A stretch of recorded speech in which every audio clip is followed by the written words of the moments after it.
नींद सबसे बड़ा रहस्य। नींद सबसे बड़ा रहस्य है। असल में परमात्मा के बाद नींद ही रहस्य है और कोई रहस्य नहीं है। सबसे ज़्यादा मिस्टीरियस।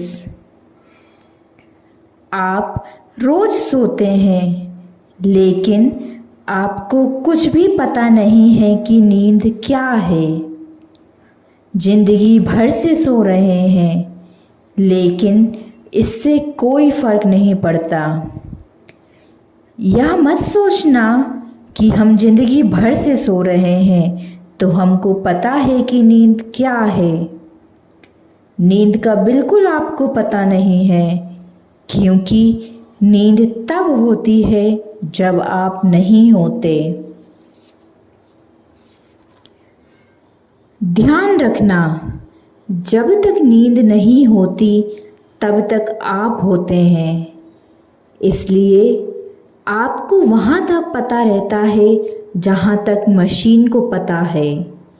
जहाँ तक मशीन बताते हैं कि हाँ अभी सपना चल रहा है, वहाँ तक आपको भी पता हो सकता है, क्योंकि उस गैप में, उस रिक्त स्थान में जहाँ मशीन चुप हो जाती है और कह देती है बस हमारे बस के बाहर हो गई यह बात, यह आदमी कहीं चला गया है जहाँ हम नहीं पहुँचते, वहाँ आप भी नहीं पहुँचते, क्योंकि आप भी एक मशीन से ज़्यादा नहीं हैं।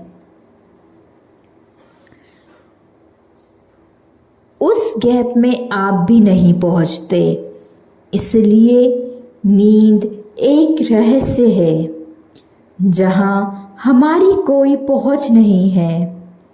इसलिए नहीं है कि हम मिट ही जाते हैं तभी नींद आती है, और इसलिए जितना अहंकार बढ़ता जाता है उतनी नींद कम होती चली जाती है।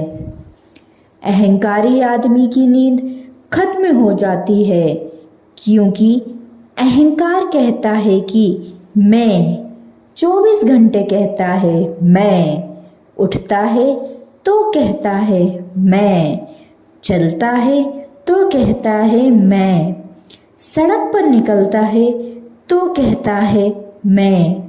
वह 24 घंटे में मैं इतना ज़्यादा कहता है कि जब नींद के वक्त मैं छोड़ने का समय आता है तब वह मैं को नहीं छोड़ पाता। नींद मुश्किल हो जाती है। नींद असंभव है। मैं के रहते नींद असंभव है। मैंने आपसे कहा कि मैं के रहते परमात्मा में प्रवेश असंभव है। नींद और परमात्मा में प्रवेश बिल्कुल एक सी बात है। फर्क इतना ही है कि नींद बेहोशी में प्रवेश है और ध्यान होश में प्रवेश है, लेकिन यह फर्क बहुत बड़ा है। हजारों जन्म तक नींद में आप परमात्मा में प्रवेश करते रहेंगे, लेकिन इससे आपको परमात्मा का कोई पता नहीं चलेगा।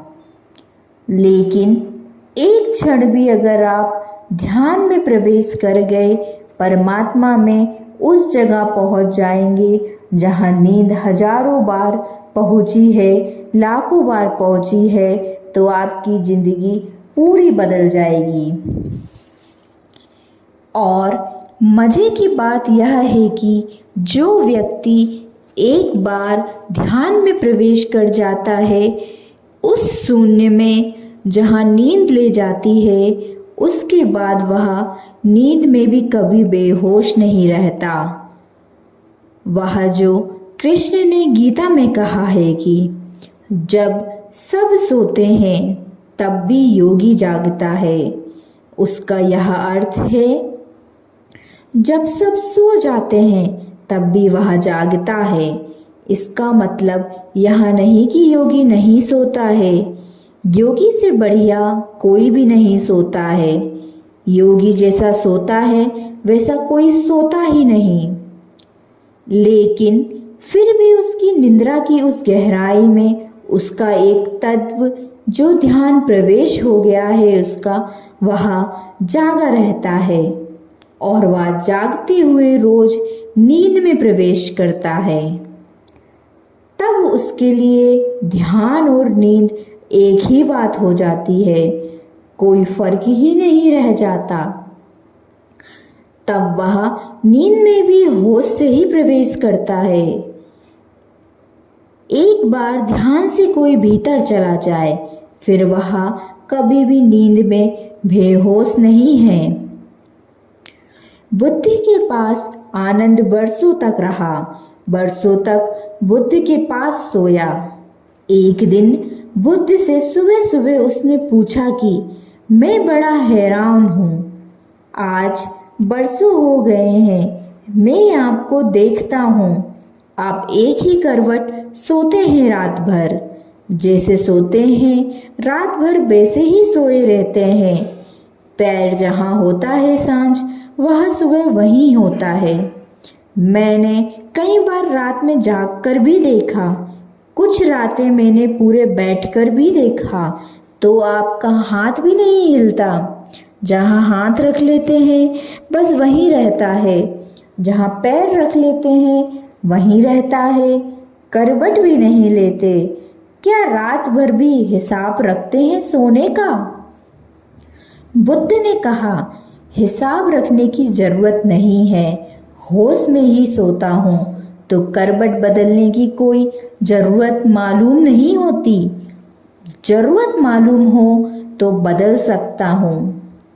बुद्ध ने कहा कि तुम जो रात भर करवट बदलते हो वह कोई नींद की जरूरत नहीं है, वह तुम्हारे बेचैन चित्त की जरूरत है।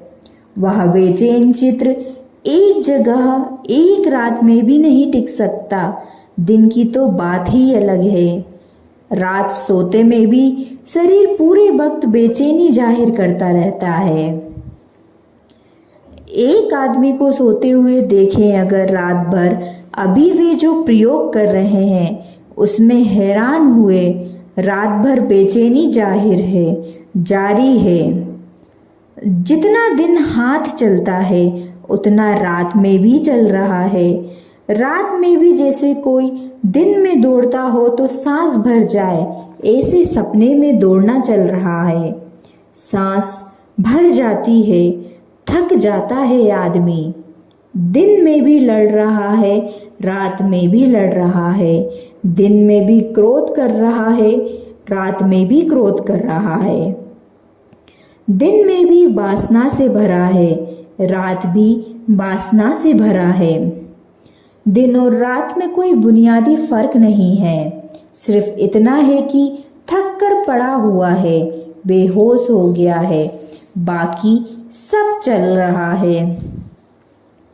बुद्ध ने कहा कि मुझे बदलना हो तो बदल लूं, लेकिन कोई जरूरत नहीं है। नींद में कोई 10 मिनट के लिए सब खो जाता है। वे 10 मिनट पूर्ण स्वास्थ्य और शांत आदमी को उपलब्ध होते हैं, सभी को नहीं। कोई 5 मिनट, कोई 4 मिनट, कोई 3 मिनट, कोई 2 मिनट और कोई 1 मिनट। अधिकतम लोगों को 2 मिनट 1 मिनट उपलब्ध होता है। उतने ही 1 मिनट पर हम 24 घंटे चलाते हैं। वह 1 मिनट में जो रस मिल जाता है जड़ों में उतरकर, तो उससे ही हम 24 घंटे के जीवन को चला लेते हैं।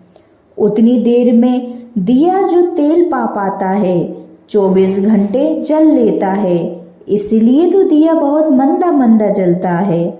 उतना तेल ही नहीं इकट्ठा हो पाता जीवन का दिया तेजी से जल सके, दिया मसाल बन सके, वह नहीं हो पाता।